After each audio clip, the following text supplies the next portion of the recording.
What's going on, everyone? Welcome back to another video. If you don't know who I am, that means you're new. I'm Mark. What's good with y'all? Go check out my other videos. Check them out. Check them out. But first, stay on this one. So, I don't know if you can tell I'm kind of in a good mood. You know what I mean? It's been a couple days, and I got videos coming out tonight. Or this morning, technically, because it's like 3 a.m. and change. Regardless, that's not really my point. That's neither here nor there, as one would say. So, we got a rant video incoming, and you guys should have seen this coming in a long while ago. We're going to be talking about Tim Walz and how he has lied about his service more than once. This is like several times he's lied about his service to try to make arguments against the Second Amendment. I'm going to be debunking his arguments. 1, 2, I'm going to be debunking his service, and 3, I'm going to prove the entire point that almost everything he has been telling you guys, especially about his military career, is a lie. So, for starters, is Tim Walz a veteran? Let's just answer that question. Simple, short, and sweet. Technically, yes. That's just the truth here. Now, whether he saw combat, was in, a battle zone, whatever, is a whole nother situation, which leads to a whole nother explanation that is very much so needed.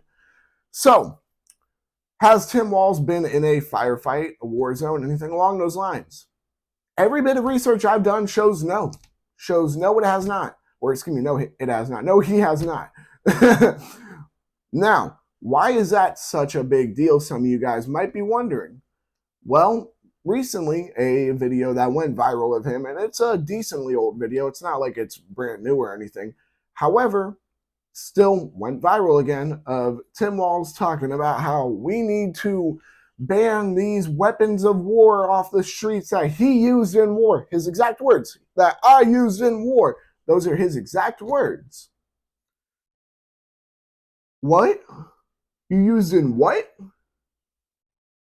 Bro, you weren't even in a street war, let alone like a real war. You weren't even in a water balloon fight war. Buddy, what? Now, before I even continue on, I want to say right now, I've said this several times in several different videos. What is my military experience? None. Zero. I am no Mike Jones. I am no none of that. All right, I'm not. Let me sit here and tell you guys that right now. I am none of them. I am not like that at all. I have had zero military experience. Now, does that mean I know nothing about the military and, its branches? No, that's not the case at all. I have a lot of people in my family who have served in several different branches. So, moving on, and I'll even say I'm going to talk about one of my family members who served, because he went to a little somewhere that Tim Walz conveniently requested to not go to, but I'm going to get into that in a second. So, moving on though, before I get into that, Tim Walz was never in war. He was never in a war zone. He was never, he was not in an active war zone by any standard, nor should he sit here and lie about his service to claim that. That is a felony. That is a federal charge, actually, believe it or not. It is a form of stolen valor. Whether he was or was not a veteran is another situation. Yes, he is a veteran. He was indeed part of one of the armed forces branches. So, yes, he is a veteran. However, lying about being in war, even if you are a veteran, is still a crime. It is a big deal for stolen valor. That is a huge, huge, huge deal. And I think a lot of people don't realize how big of a deal it is. And one of the big things about why it irritates the living hell out of me, all right? One of the reasons why it irritates the living hell out of me is I know people, like, for example, I grew up, not in the best environment. I watched people get hurt very badly for claiming to be something they weren't. Was it a fun thing to see? No, not by any standard. It taught me that, yeah, there is inherent evil in the world, and yeah, things do happen no matter what. And you need to watch what you say, because if you say something and it gets back to the wrong person and they don't like it, you know what I mean? You might have to worry about a situation there. That's what I grew up seeing, all right?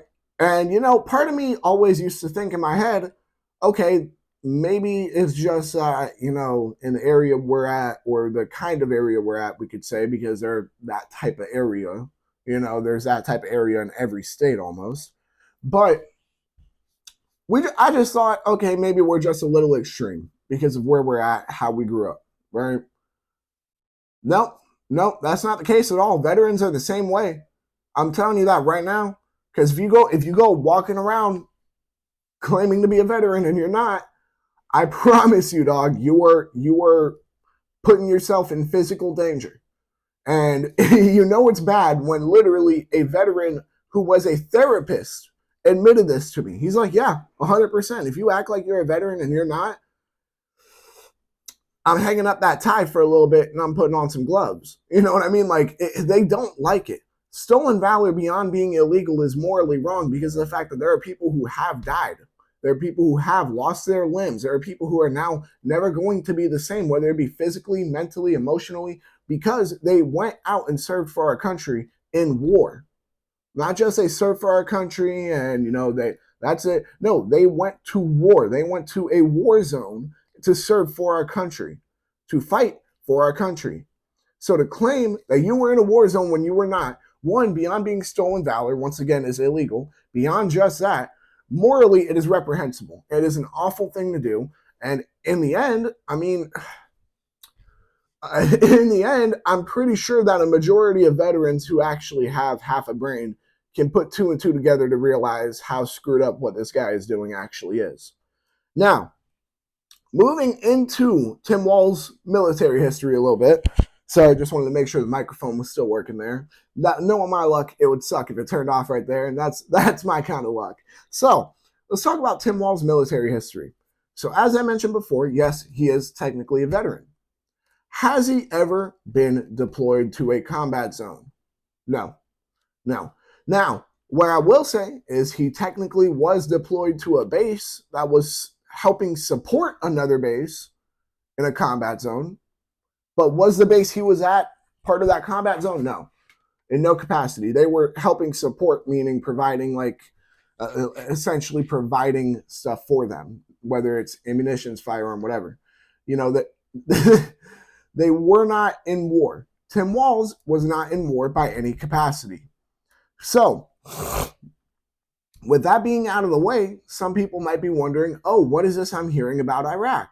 Okay, well, Tim Walz very conveniently, retired right around the same time that, he was informed he was supposed to go to Iraq with his troop.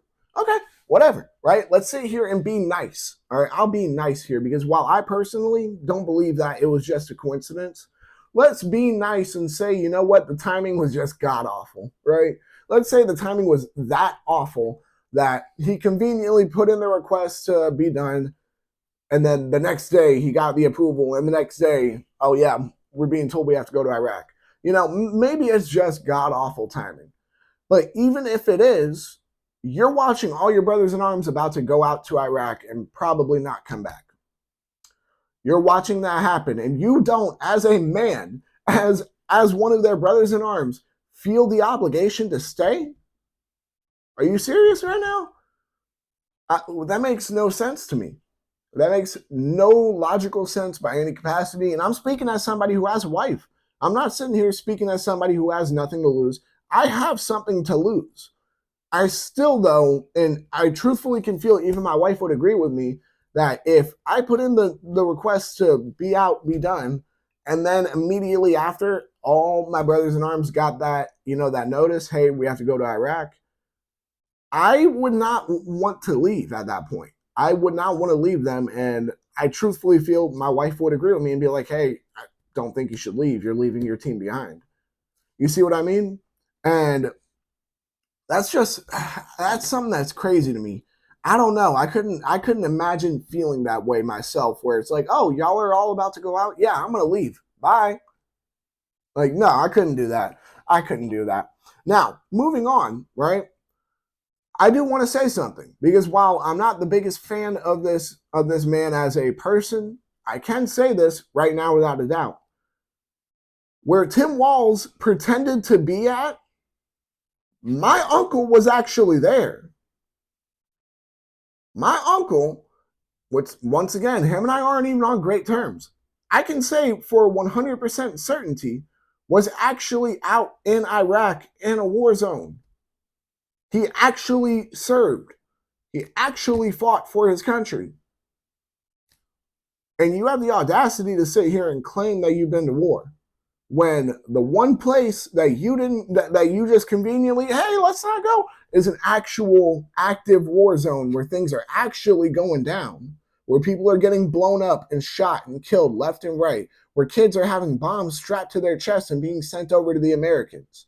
I'm sorry, but some of these things you get told, like some of these things I got told as a kid from my uncle, I still remember. It is like, that man went through hell in Iraq, and I will say that much. So to say that, even once again, even while me and my uncle might not be on best terms, right? To sit here and act like it's okay for other people to lie and claim they went through the same pain that somebody who I personally know went through, and personally seen how much it has affected his life, I definitely have an issue with that. That's not morally correct. That's not, in no capacity is that right. And that's where I have such a big issue for it. Now, some of y'all might be wondering, well, you've been going on this rant about Tim Walz, his military service, all that this entire time. What does that have to do with the Second Amendment? What it has to do with the fact that if you're going to sit here and advocate against us owning firearms that you believe are the weapons of war, you didn't go to war. You don't know what a weapon of war is. Okay? I'm sorry to say it, that's the truth. Oh, well, they make you train with your weapons in boot camp and all. Yeah, sure they do. Yes. Yes. Does that mean that you know what a weapon of war is? No, not in any capacity. Because to Tim Walz, my AR-15 is a weapon of war. To Tim Walz, my AK-103 is a weapon of war. When you know, it's funny, out of all the guns that I own that would be used in war, the most likely that would be used in war at this moment is probably my Maverick 88. Why? Because there's a lot of drone warfare out there, and shotguns are becoming more prevalent in war. That's besides the point, though. That is besides the point. But my whole point I'm getting at is that if one, there's no justification for wanting to take our firearms. Just because you think these are weapons of war, which one, they're not. Because the actual weapons of war, you know, for example, the actual rifles used by the United States military, they have what's called a burst fire option. They have, you know, they have full auto. They got things that we don't have, to say the least. And truth be told, it makes no sense. I've been told by several veterans, some of them even leaning more on the liberal side, if that makes sense to you guys. They're like, well, we should have the same guns that we have in the military. We should be allowed to have them. You know, to sit here and falsify your experience in the military, because I'm not saying Tim Walz wasn't in the military. What I'm saying is he wasn't in a war zone. So therefore, he's falsifying his experience of being in the military. Therefore, if you have to sit here and falsify your experience to argue against the Second Amendment, shouldn't that already be more of enough proof that you have no actual argument against the Second Amendment, because your argument is only based off of a lie that you're having to come up with yourself to make yourself feel better about arguing against the Second Amendment? Can you give me an actual reason here? You can't give me an actual reason as to why Tim Walz is sitting here lying about his military service to go against the Second Amendment, other than the fact that he is a liar, he doesn't like the Second Amendment, and now he is somebody who has committed stolen valor. Now, with that being said, I'm going to stop myself because this rant video has been going on for a little bit. But overall, to sit here and lie about what you did in the military, excuse me, one, beyond being despicable, beyond being dishonest, you're going to lie about it to advocate against our natural God-given right. Right here, buddy. Sit on it and do a 360 spin. Piss off. That's how I feel about it, personally. But that's just me. Once again, I'm going to stop this video right now. With that being said, y'all make sure to like, comment, subscribe, share, hit that bell. When you hit that bell, hit all. And whether or not you agree with me, I don't see how you could disagree with me, but whether or not you do, go ahead and comment down below why or why not you agree with me. But with that being said, y'all make sure to check out all my other videos. Y'all make sure to stay legal, stay safe, stay dangerous. Have a good one, y'all. Peace.